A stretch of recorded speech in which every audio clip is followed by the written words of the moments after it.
Assalamualaikum warahmatullahi wabarakatuh. Saya Talita Zahra Salsabila, mahasiswi Program Studi Pendidikan Fisika Angkatan 2024 dengan NIM 130262446 akan mempresentasikan proyek UAS mata kuliah landasan pendidikan yang diampu oleh Ibu dosen Dr. Insinyur Vina Serevina MM dengan topik pembahasan yang akan saya bawakan yaitu mengenai esensi manusia dengan subtopiknya eksistensi dan juga psikoanalitik. Ringkasan materi, esensi manusia merupakan konsep yang kompleks dan dapat dilihat dari berbagai perspektif seperti eksistensialisme, psikoanalisis, humanistik, behavioristik, dan juga Pancasila. Dari sudut pandang eksistensi, manusia diberi kebebasan untuk menentukan makna hidupnya melalui pilihan individu, sementara psikoanalisis menekankan pengaruh dorongan bawah sadar serta pengalaman masa lalu yang membentuk perilaku. Dalam teori humanistik, fokusnya ada pada potensi positif individu dan dorongan untuk mencapai aktualisasi diri, sementara behaviorisme melihat manusia sebagai makhluk yang perilakunya ditentukan oleh lingkungan dan pengalaman belajar. Terakhir, Pancasila menggambarkan manusia sebagai makhluk yang memiliki aspek fisik dan spiritual yang menekankan nilai-nilai kemanusiaan yang adil dan beradab dalam kehidupan bermasyarakat. Selanjutnya ada learning outcome. Yang pertama, siswa dapat menjelaskan apa yang dipelajari dari 5 esensi manusia. Yang kedua, siswa dapat mempelajari tokoh-tokoh yang melatar belakangi 5 esensi manusia. Yang ketiga, siswa dapat mengetahui kelemahan dan kelebihan dari 5 esensi manusia. Yang keempat, siswa dapat mengaplikasikan 5 esensi manusia tersebut dengan baik di kehidupan sehari-hari. Dan yang kelima, siswa mengerti apa yang dipelajari dari 5 esensi manusia yang penting. Mari kita beralih ke subtopik 1 yaitu eksistensi. Definisi eksistensi pada manusia adalah cara manusia berada di dunia ini. Cara untuk hidup di dunia akan berbeda setiap orangnya berdasarkan pengalaman yang dialami dan tujuan hidup yang dipilih. Setiap manusia memiliki kebebasan untuk menentukan jalan hidupnya sendiri dan harus bertanggung jawab atas pilihan yang telah dibuat. Prinsip dasar eksistensi pada manusia yang pertama itu ada kebebasan dan pilihan, yang kedua itu ada kesadaran diri, yang ketiga itu ada keterhubungan sosial, dan yang keempat ada dinamika eksistensi. Selanjutnya ada tokoh-tokoh eksistensi manusia. Yang pertama ada Soren Kierkegaard yang dianggap sebagai bapak eksistensialisme yang dipercaya bahwa setiap individu harus menemukan makna hidupnya melalui keputusan dan tindakan pribadi. Yang kedua ada Friedrich Nietzsche yang menekankan tentang pentingnya kehendak untuk berkuasa dan penciptaan nilai-nilai pribadi. Yang ketiga ada Jean-Paul Sartre yang menyatakan bahwa manusia dilahirkan tanpa tujuan yang telah ditentukan dan harus menciptakan makna hidupnya sendiri melalui pilihan dan juga tindakan. Merujuk pada konsep yang dikemukakan oleh Jean-Paul Sartre, manusia dilahirkan ke dunia tanpa tujuan atau makna yang telah ditentukan yang ia ungkapkan melalui konsep eksistensi mendahului esensi. Dalam pandangannya, manusia tidak memiliki esensi bawaan dan harus menciptakan makna hidupnya sendiri melalui pilihan dan tindakan. Kebebasan menjadi inti dari eksistensi manusia, di mana setiap individu bertanggung jawab untuk menentukan identitas dan nilai-nilai mereka sendiri. Sartre menekankan bahwa kebebasan ini datang dengan beban tanggung jawab yang besar, karena setiap pilihan yang diambilnya akan membentuk diri individu dan mempengaruhi orang lain di sekitarnya. Dalam konteks ini, manusia tidak hanya berhadapan dengan kebebasan, tetapi juga dengan kecemasan yang muncul akibat kesadaran dan tanggung jawab tersebut. Dengan demikian, menurut Sartre, makna hidup tidak diberikan, melainkan harus diciptakan oleh setiap individu melalui tindakan dan keputusan mereka sendiri, menjadikan hidup sebagai sebuah proyek yang harus terus-menerus dibentuk. Selanjutnya ada subtopik 2 yang membahas mengenai psikoanalitik. Definisi psikoanalitik sendiri adalah suatu teori yang dikembangkan oleh Sigmund Freud yang berpendapat bahwa kepribadian manusia didasarkan pada pengalaman-pengalaman yang dialaminya sehingga ia menganalisis fenomena psikis guna membantu seseorang agar memahami kekuatan bawah sadarnya yang lebih berperan dalam perilaku, pikiran, dan juga emosi. Prinsip dasar dari psikoanalitik yang pertama ada prinsip kesenangan, yang kedua ada prinsip realitas, yang ketiga ada prinsip konstansi, dan yang keempat ada prinsip ketidaksadaran. Selanjutnya ada tokoh-tokoh dalam psikoanalitik. Yang pertama ada Sigmund Freud yang berperan sebagai pendiri psikoanalitik yang mengembangkan konsep-konsep utama seperti id, ego, dan superego, serta teknik terapis seperti asosiasi bebas dan analisis mimpi.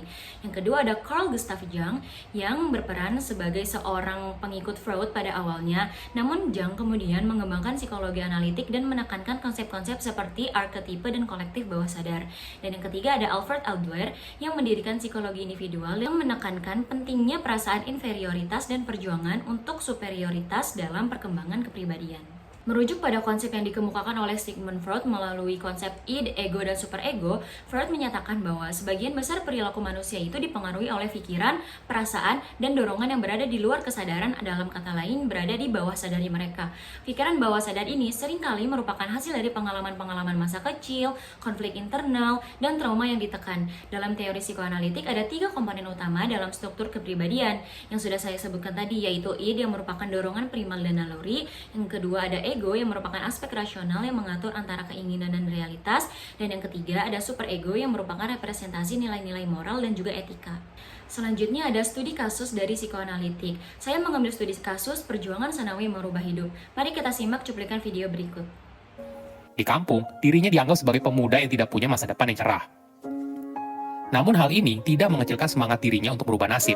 Sanawi bercerita, ketika usianya 16 tahun, dia diminta orang tuanya untuk merantau ke Jakarta. Bermodal uang 7.500 dari hasil jualan ketela, Sanawi berangkat dengan tetangganya untuk merantau. Namun sayangnya, dirinya terpaksa harus pulang lagi karena tetangganya justru meninggalkan dia sendirian di terminal. Latar belakang dari studi kasus yang saya ambil adalah berdasarkan pada Freud yang menyatakan bahwa sebagian besar perilaku manusia dipengaruhi oleh pikiran, perasaan, dan dorongan yang berada di luar kesadaran. Pikiran bawah sadar ini seringkali merupakan hasil dari pengalaman-pengalaman masa kecil, konflik internal, dan trauma yang ditekan. Nasib tidak ada yang tahu, kerja keras dan semangat belajar terus-menerus Sanawi yang telah membawanya pada keberhasilan. Pengalaman telah ditipu oleh orang justru membentuknya menjadi pribadi yang memiliki karakter yang kuat dan juga tangguh. Selanjutnya ada input masalah. Yang pertama, apa usaha yang dilakukan Sanawi untuk merubah nasib kehidupannya? Yang kedua, apa tantangan yang dihadapi Sanawi selama berjuang untuk merubah nasibnya? Yang ketiga, bagaimana akhirnya pengalaman-pengalaman tersebut membentuk sifat dan karakternya seorang Sanawi? Proses penyelesaian masalah yang pertama, pada usia 16 tahun, Sanawi merantau ke Jakarta dengan modal 7.500. Meskipun sempat ditinggalkan oleh temannya dan kembali ke Blora, ia tidak menyerah dan kembali ke Jakarta untuk mencari peluang. Pada tahun 2006, Sanawi pindah ke Samarinda dan mulai berjualan es krim dengan modal 60.000. Ia berkeliling dari rumah ke rumah untuk menjual es krim hingga berhasil mengumpulkan keuntungan yang cukup besar. Dengan keuntungan yang diperoleh, Sanawi membeli motor dan mobil untuk menunjang operasional usahanya. Ia juga berusaha membangun jaringan dengan pengusaha es krim lainnya dan belajar baca tulis untuk menunjang bisnisnya. Usahanya berkembang pesat dan Sanawi berhasil menjadi distributor es krim dengan ratusan mitra. Ia juga mengajak teman-teman kuli bangunannya untuk berdagang es krim guna memperluas jangkauan kerjanya. Proses penyelesaian masalah yang kedua, Sanawi menghadapi berbagai tantangan besar dalam perjalanannya menjadi seorang pengusaha es krim yang sukses, seperti keterbatasan pendidikan, kondisi ekonomi keluarga, dan keterbatasan mencari pekerjaan, belajar baca tulis, menerima hujatan dari orang-orang, dan masih banyak lagi. Proses penyelesaian masalah yang ketiga, kisah Sanawi adalah contoh nyata bagaimana keteguhan hati, kerja keras, dan kemauan untuk terus belajar dapat mengatasi keterbatasan dan membawa seseorang menuju kesuksesan. Pengalaman-pengalaman tersebut telah membentuk kekuatan bawah sadar yang berperan dalam perilaku, pikiran, dan emosi dalam membentuk sifat dan karakter yang kuat dan inspiratif. Selanjutnya ada output masalah. Yang pertama, usaha yang dilakukan Sanawi telah menghasilkan keberhasilan finansial dan peningkatan kualitas hidup.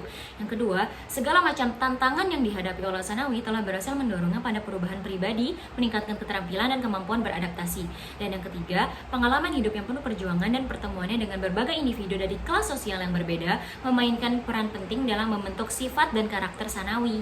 Selanjutnya ada feedback. Yang pertama, usaha yang dilakukan Sanawi berhasil menghantarkannya menjadi seorang pengusaha sukses yang memiliki distributor dan pabrik produksi sendiri. Yang kedua, segala tantangan dan rintangan yang telah dihadapi Sanawi berhasil menginspirasi banyak orang untuk selalu semangat dan pantang menyerah. Dan yang ketiga, pengalaman masa lalu Sanawi telah membentuk sifat dan karakternya menjadi seorang yang tangguh dan pekerja keras. Untuk kesimpulannya, eksistensi manusia merupakan sebuah konsep yang kompleks dan multidimensional yang mencakup aspek filosofis, psikologis, dan sosial. Dalam perjalanan hidupnya, manusia tidak hanya mencari makna dan tujuan, tapi juga berinteraksi dengan lingkungannya dan sesama, sehingga membentuk identitas serta nilai-nilai yang mempengaruhi perilaku dan pemikirannya. Selanjutnya adalah psikoanalitik, yang merupakan sebuah pendekatan dalam memahami perilaku dan pikiran manusia yang menekankan pentingnya aspek bawah sadar dalam membentuk kepribadian dan pengalaman individu. Dikenal melalui karya Sigmund Freud, teori ini mengungkapkan bahwa konflik antara dorongan naluri dan norma sosial seringkali berakar pada pengalaman-pengalaman masa lalu yang terpendam.